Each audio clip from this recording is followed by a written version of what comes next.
হ্যাঁ ঠিক আছে। আমরা যোগেন্দ্রনগর রেলওয়ে স্টেশন থেকে যে আমাদের আনন্দনগর যে রোডটা ইলেকট্রিক আসে না, ইলেকট্রিক দপ্তর থেকে কেউ আসে না।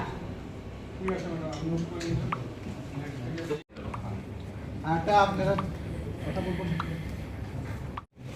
ঠিক আছে, কন্টিনিউ করুন। দ্বিতীয়টা ছিল আগরতলা সিমলা রাস্তা থেকে। দেখুন, এইটাই হওয়া দরকার যে সমন্বয় সাধন করেন। যেরকম এই সাইডের থেকে যারা নির্বাচিত জনপ্রতিনিধি, তারা মানুষের ভোটে অর্থাৎ জনগণের ভোটে তারা নির্বাচিত হয়ে আসেন, এবং আপনারাও বিভিন্ন দপ্তরের আধিকারিক এই মানুষকে পরিষেবা দেওয়া, আমাদের জীবনকে আরো সুন্দর আরোভাবে স্মুথলি চলার জন্য আপনারা সমস্ত সরকারি সুযোগ সুবিধাগুলি পৌঁছে দেওয়ার জন্য আপনারাও আপ্রাণ চেষ্টা করেন। ওনারাও ওনাদের গ্রাউন্ড লেভেল থেকে যে রিপোর্ট কালেকশন করে আপনাদের সামনে সেটা প্রেজেন্টেশন করে, আপনারা তার যৌক্তিকতা বিচার করে আপনারা আপনাদের মাধ্যমে সেগুলি বাস্তবায়ন করেন।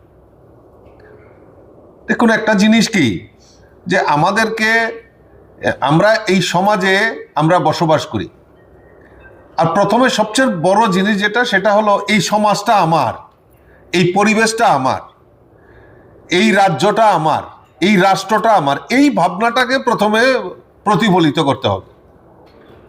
আমি যদি মনে করি বলে যে না, যদি জনপ্রতিনিধি মনে করে বলে যে না, আমাকে তো নির্বাচিত করে পাঠিয়েছে, আমার দায় দায়িত্ব নেই, আচ্ছা আসলাম গেলাম, আমার কথা বললাম, হলে হলো না হলে নেই।